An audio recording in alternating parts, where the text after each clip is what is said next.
I am so happy today to welcome Natasha Dewhirst. Did I say that right? You did, yeah. Perfect. Great. To the Divorce Doctor podcast.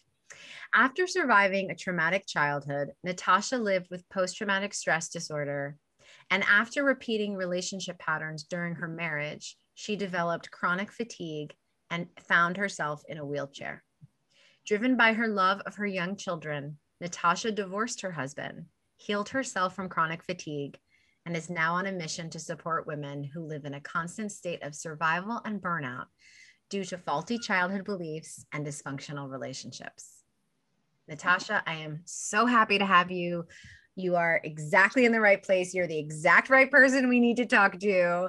I'm so happy you're here. So we're going to talk a little bit about your work and about burnout, mostly through your story. But I always like to ask people the same question when we start, which is, what's a word or two words that you would use to describe your experience of your divorce? Oh, well, thank you firstly for letting me be here. And I think this is such an important topic to discuss because it's so easy to hear the negative side, but my two words are really positive. It would be empowering and liberating. It was a really positive experience for me. Oh, I'm so glad for you to say that. And you'd be surprised, most of the people who are on the podcast have positive words because, right, they've done the work, as we'll talk about, to see it as something that moved you forward. So can you talk a little bit about kind of when you started feeling, it sounds like, we know when you ended up in the wheelchair, something that was a big moment, but before that moment, were there quiet little signs that something wasn't right? Those kind of birdies in your ear. When did you start hearing them, and what was that experience like? Yeah, of course. So truthfully, those warning signs were there from day one. We did not have a good couple fit at all. We didn't share the same morals and values. We met when I was 19, and we were together a really long time, and he's a good guy, I was a good woman, we had children together, we thought that we needed to keep trying to make it work. And there were just so many little things, but I guess the biggest things for me were not the impact on me, but it was on the impact on my children. And the final straw came for me when my husband had gone out with my son, and he'd ended up, my son had come home and said, "Oh, Daddy had a drink," and I wasn't allowed any of it because he put his special drink in it. And I realized in that moment that my husband was in such a dark place that he was actually drinking in the day. And so, that was probably the loudest tweet I got. But up until then, honestly, all the way through, there was just such a mismatch. Isn't it amazing, Natasha, how I wrote about this in the book that I wrote, that like this happens to a lot of people, it happened to me. When it impacts someone we love, it's like no holds barred, right? We're like, forget it, I'm done. But when it impacts us, we don't have that same response, right? We don't have that same, this isn't okay. I had the same thing where when I left my daughter, who was a baby, 3 months old, with my ex-husband, and I came in a few hours or an hour later, and he was passed out from alcohol, and she was just kind of crawling on him. And that was the moment where I thought, this is it. But of course, there had been so many other times where I was the one crawling, I wasn't, but it wasn't enough until it happened for them. So what do you make of that? It's all about conditioning, especially as females, okay? So we are always given that messaging: be a good girl, don't make a fuss, don't get angry, because if you're angry, you'll be perceived as mad. So we're constantly growing up in a society where we hear some of these messaging, and we end up being conditioned as to who we think we need to be. And we also feel like, to be loved and to be in a loving relationship, well, we have to trade off other areas of our lives. So, well, if this isn't perfect and I'm not 100% happy, well, that's just the way it is. Just be grateful that you're married. Be grateful that you've got your health.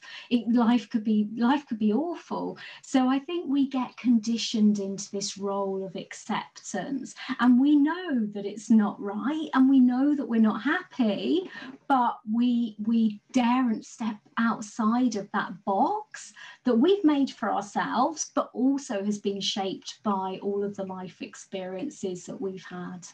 Absolutely. So well said. I couldn't agree more. And you know what's been coming up for me lately of pushing against this feminine, push to be nice, is this idea that if I could understand the person's intention, then I didn't have to care about their impact. So my whole life was like, well, he's depressed. That's why he's nasty to me. Or, he doesn't get along with his mother.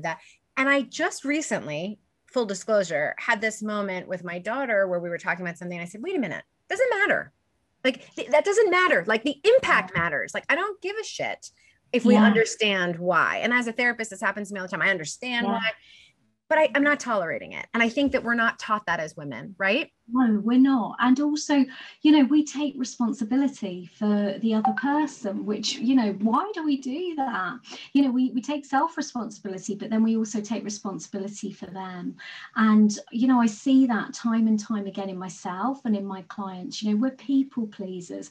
We want our life to look perfect. So we just hide these things because we don't hear other people talking candidly about them. So we just think, oh, this must be happening just for me. Yes. And do you think, Natasha, or tell me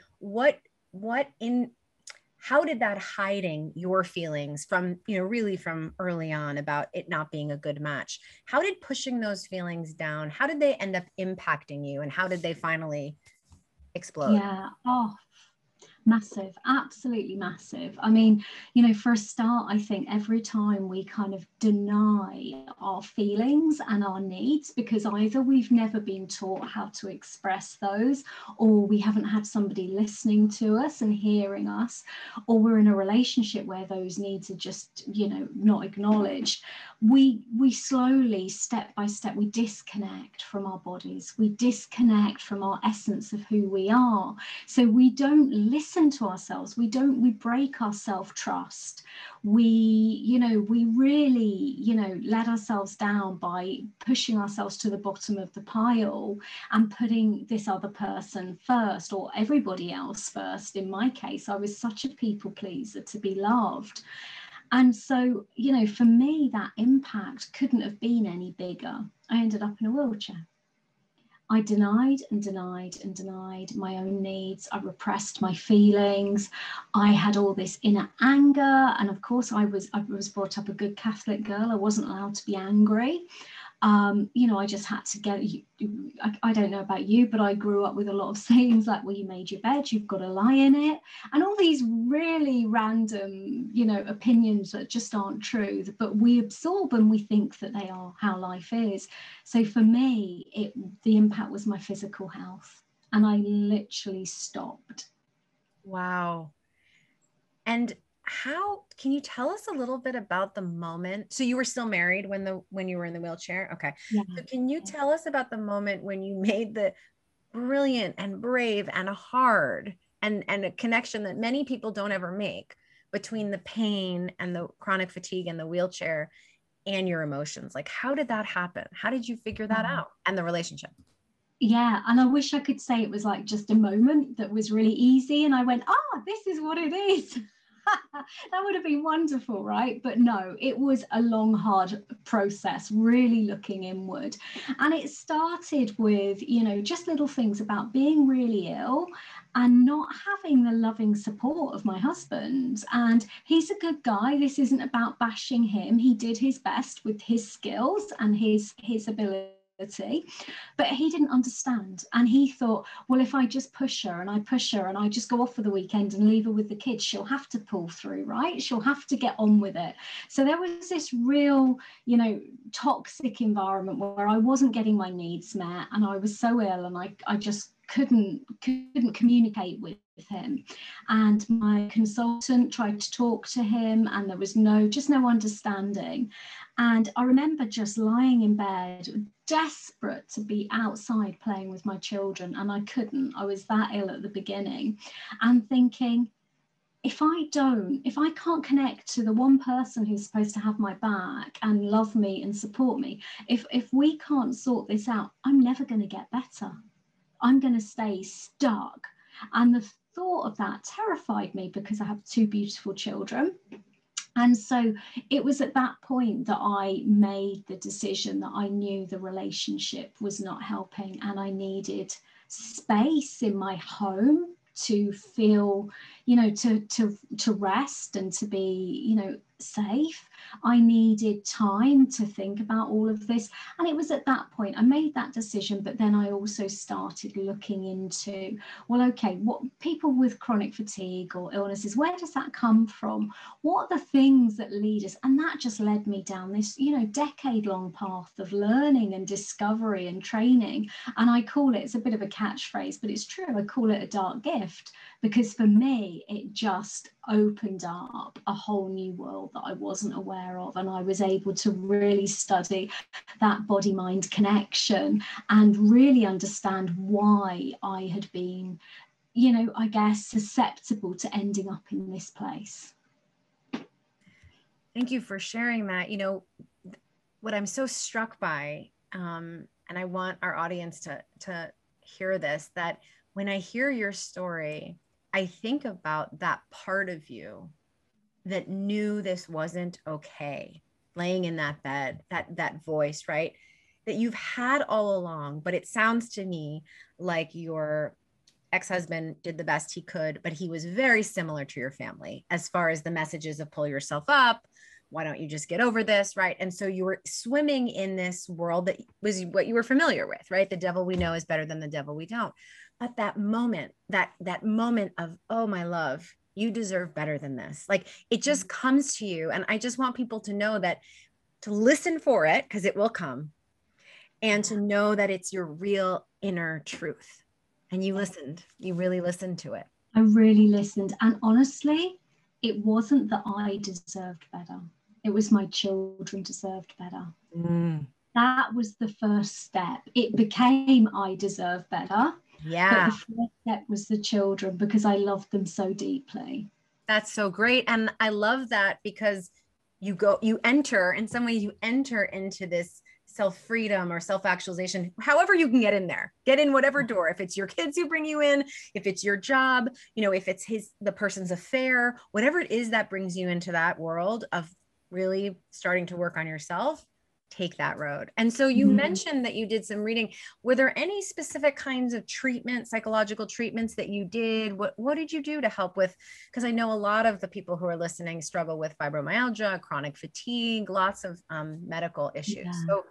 Yeah. I went through a real journey. I tried everything at first, because I was just in that place where I am going to be well, and I'm going to be looking after my children, and life is going to, be a shape that I want it to be and I enjoy. And so I really started, trying different things. I tried counseling, and it was really helpful for putting words to my experience, but it wasn't any more than that. But that was it was a bridge. And that was beautiful. And then I tried something called the lightning process, which was all about cognitive behavioral therapy and neuro-linguistic programming. And that was really beautiful, because that was a bridge again. And it helped me understand about, well, hang on, what I'm thinking about most, what I'm talking about most, that's what's coming around. That's the instructions I'm giving my body. And so again, that was another step over a bit further. And then I think the thing that really helped me was I started looking at that body-mind connection, and I did some work around the subconscious mind. And it was only really then that I think the key started to unlock, and I could really see, okay, so I had this traumatic childhood. I know that I had PTSD from that. And what I didn't realise is that in my daily life as an adult, I was often going into fight, flight or freeze when I was getting triggered by stress. And my stress response, because of the trauma in my childhood, my emotional brain would take over my cognitive brain, and I would have a bigger stress response than somebody that grew up in a normal, if there is such a thing, but a calmer childhood. So it was only really when I looked at those unconscious patterns and reactions in my body, and then the beliefs that I had about myself and who I needed to be worthy, or to be, you know, for me, my story was about not being bad. But, you know, we have these kind of agreements with ourselves. Well, if I show up in this way, I'll be loved or I'll be accepted. And what I didn't know was the cost of that I was keeping myself stuck in a cycle of perfectionism, of always wanting to show up. If I went anywhere, I looked immaculate. Anything I did for the children was, you know, the birthday parties were so elaborate. The house was always immaculate. And I was absolutely wearing myself thin, trying to be mother, father, grandparents, doing everything. And when I realized how much that was costing me, that gripping onto life, that's when the freedom and the release came. I'm so glad you're bringing this up, the perfectionism, because I think that I just appreciate that you said that you looked perfect from the outside, because I just think that so many of us who feel not perfect on the inside look at someone who has it perfect and think they have their ins. I always say, don't compare other people's outsides to your insides, right? We think like you have an immaculate house and you do, for me, it's like, if you do a perfect birthday party, you must have everything together. And it's like, no, I'm wasting away here. And that none of that actually matters. All that stuff that is seen, like all that really matters is how is your heart, body, and mind doing? Because if you take care of your heart, body, and mind, your everything, I imagine, gets better. I mean, you got out of the wheelchair. Absolutely. Yeah. And it's, you know, and that's spot on. It is exactly that. But of course, when you haven't had a model, I mean, I did have a model. I had very successful grandparents and they were truly amazing. But my grandmother was a perfectionist and a high achiever. So when you've had models that also, you know, have those same kind of perfectionism tendencies, or you've grown up in a situation where perhaps you've been unfortunate to have a parent that's done the best they could, but they, you know, life was challenging for them, you can become an adult and you really don't know who you are, and you've never taken the time to stop and think about your values and think about how important this vessel is and keeping this vessel well. So you are just in that survival, you're on that hamster wheel trying to fit in, have all the same things that everybody else does, give your children the same experiences. And sadly, it's only when something, you know, quite big happens that you then stop and reassess and go, maybe I didn't have it right. Yeah. And I interviewed my friend Valerie Ryan, who wrote Patriarchy, Stress Disorder. I don't know if you've read that book, but it's a beautiful book. And she talks about that being a trauma for all women, patriarchy, that even if, right, even that perfectionism, and you talked about this earlier. And so it's really important for people listening to know that, you know, if you're reflecting, as many of my clients do, and think, well, my childhood was okay, I don't have PTSD, just know, because of how patriarchy works for men and for women, it impacts us in a traumatic way.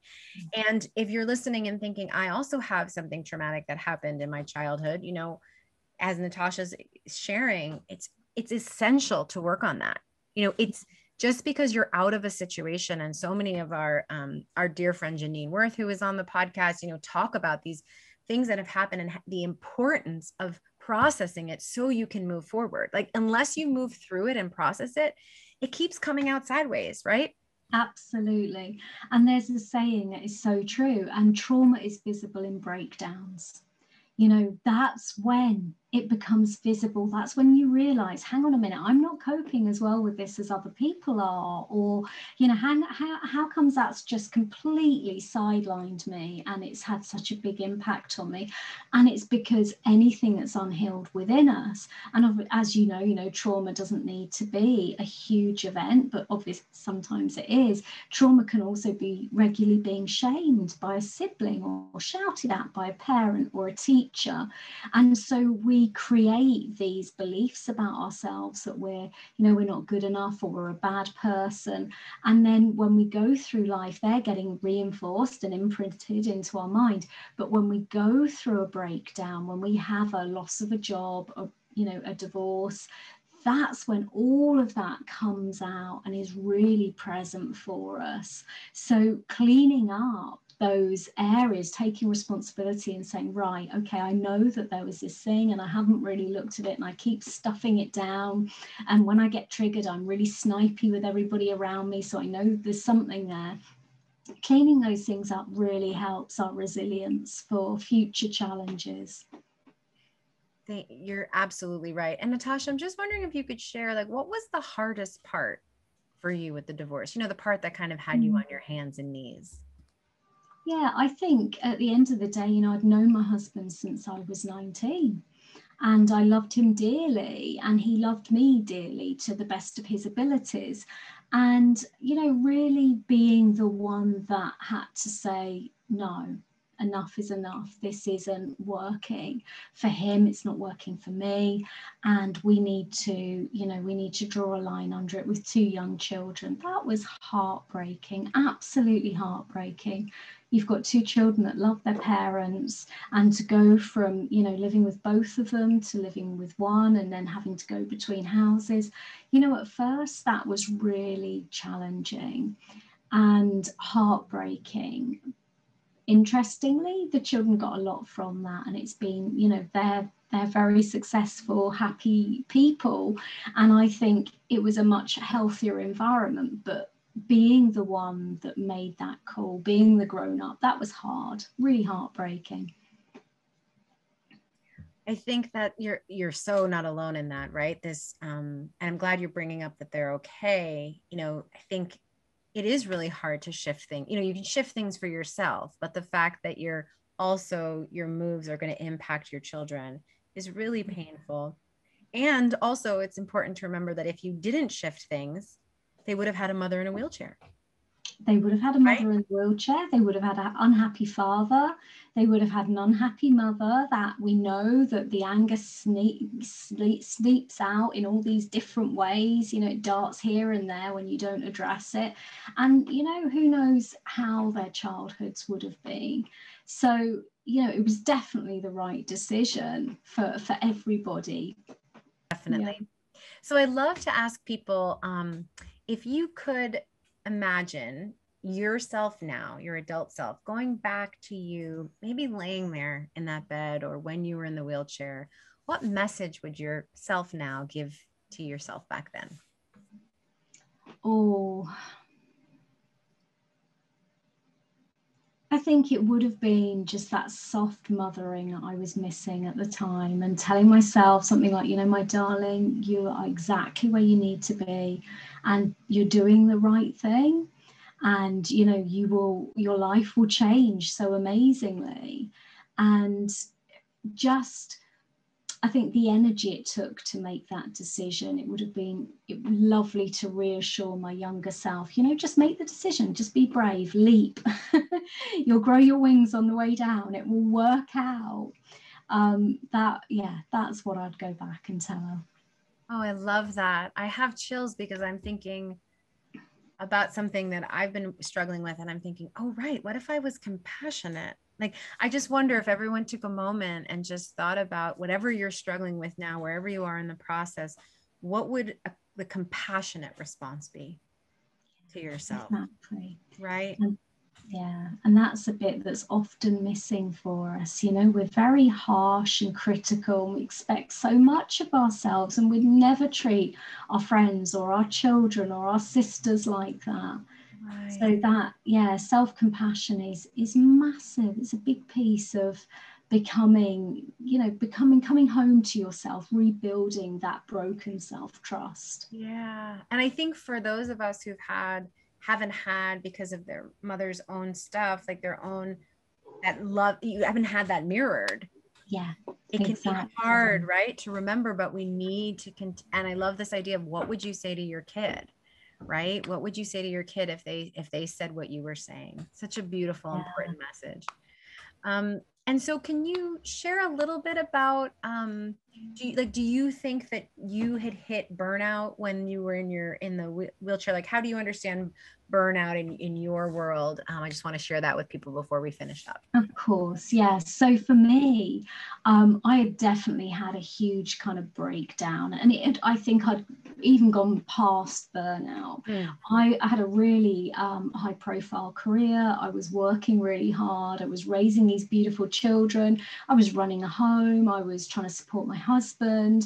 And I was doing all the things that I thought I needed to do. And so I had lots of little whispers. I ended up getting a really horrible viral infection, and I had a big event I was running. And of course, I couldn't trust anybody else to do it because I was a perfectionist. I needed to do it. So I just kept pushing. And so that's where I went past burnout. But the most interesting experience I've had with burnout was actually after my divorce. So I moved house, and I went back to work, and I remember sitting in the car park, and I had 2 children that didn't sleep very well. And I was doing all the things, clubs after school, and I'd turn up at work and I'd work so hard. And I remember just sitting in the car every morning before I went in going, I don't think I can do this today. I've had like 3 hours sleep. I've had no time on my own for like a fortnight. And, I'd not long kind of recovered. It took me 2.5 years to kind of heal myself. And I was just knowing that I was teetering. And I'd sit in the car and I wouldn't want to go in the office. And then I'd notice I was picking up everything. So if anybody came in the office with anything at all, I got it. And it was a bit of a joke. And then I would get it and I couldn't get rid of it. I just couldn't shift like viruses in the same time frame that everybody else could. And then I was just feeling really down about my job, really quite negative towards it. Like, what was the point? Why was I doing it? And I was working with social enterprises on amazing projects. So that was like, it wasn't what I was doing, it was me. And so I was getting ill, I was feeling really bleh about what I was doing. And then I just started noticing I was getting the headaches, and I was getting like this burning face. And I was like, I've been here before. But it really was that then I'm not doing this anymore. And I took a big risk. I left my job, but it was about self-love. And this time it was for me. I was like, I'm not going to that place again. I can't do that. And so I changed the way that I worked so that I could be more present for my children and have time for myself. So that's so brave. And obviously you had the privilege of being able to do that and show up for yourself in that way. And so I know now you help people move through burnout. Is there anything as we finish up today, and thank you for being so honest and sharing your deep vulnerability, that you feel like you want to share with the audience that we haven't yet talked about related to your divorce or the experience of going through a divorce? Yeah, I think the most important thing for me was, if I'd only realized that there were tools that I could use to help myself when I was going through that. I really learned from the ground up. And hopefully, by talking about it, people that are listening, they can pick up bits and pieces that work for them. But I think one of the most helpful things that I could share really is just a quick technique for processing emotion. Great. And, I call it catch, shift and rewire because it's really that simple. But, it's really important when our body is holding on to negative emotions and, and we're not choosing to feel them. Sometimes they're unconscious and they just pop up, that we get that out of our body as fast as possible. Because when we trigger the stress response and we've got the cortisol and the adrenaline and the noradrenaline running around, that's when we can move on to that next step of kind of getting those illnesses and really running down our bodies. So my heartfelt, kind of offer would be, just consider a really short practice like this one. Catch yourself when you notice that you're feeling fear or anxiety or any emotion, and just kind of name it. That's all you need to do. Oh, look, right now I'm feeling. And if you don't know what you're feeling, just describe it. Oh, my stomach's feeling a bit fluttery, my throat's really sore, I'm feeling really hot. And just by kind of bringing presence to the moment and slowing down, you can then make a choice and you can start to process. So what I like to do is, when I notice that I've caught the emotion, is just kind of feel gratitude that I've managed to kind of stop that cycle, and like, brilliant, I've caught it, well done. And it can be gratitude for anything. And then the rewire part of it is just about visualizing the opposite of what you're feeling in that moment. So if I'm feeling like fearful, then I just like to bring to mind how I feel when I feel safe.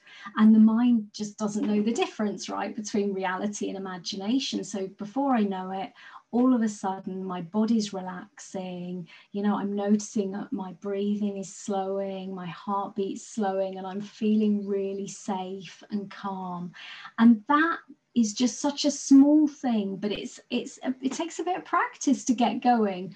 But when you do, that can really kind of reset our nervous system. And I think that's the most important step for any woman, and not just going through divorce, in our daily lives. Absolutely. I love that technique. Thank you for sharing that. And I want to emphasize again that what you said, so brilliant, Natasha, about how when we're triggered or when something happens for us, we go into fight, flight, or freeze. And the number one way to tell our nervous system that we are no longer in that trauma is exactly what you said, which is to remind yourself that you're safe. Like, I can't tell you how many times during the day I put my hand on my heart and I say, you're safe, just to remind myself that whatever is getting stirred up is not happening right now. And I'm so grateful for this suggestion. And I'm so grateful that there are people like you doing this work, spreading it, and also that have been through something difficult and are now teaching about it. Like, thank you for that. Thank you for for turning your pain into lessons for other people. Thank you. Thank you for having me and allowing me to share that with people. Oh, it's my pleasure. Thank you so much. And I'll have all the information in the show notes, but can you just let people know where to find you, where your website is? Yeah, of course. Yeah. So I'm all over Instagram. It's Natasha C Dewhirst. And I have a website, which is Natasha Carlton Dewhirst. So it's quite a mouthful, but you'll find it there. Yeah. And I'll put the link there. And would love you're watching your Instagram. And so definitely check that out. And thank you so very much for your vulnerability and your honesty and for being here. You're welcome. Thank you.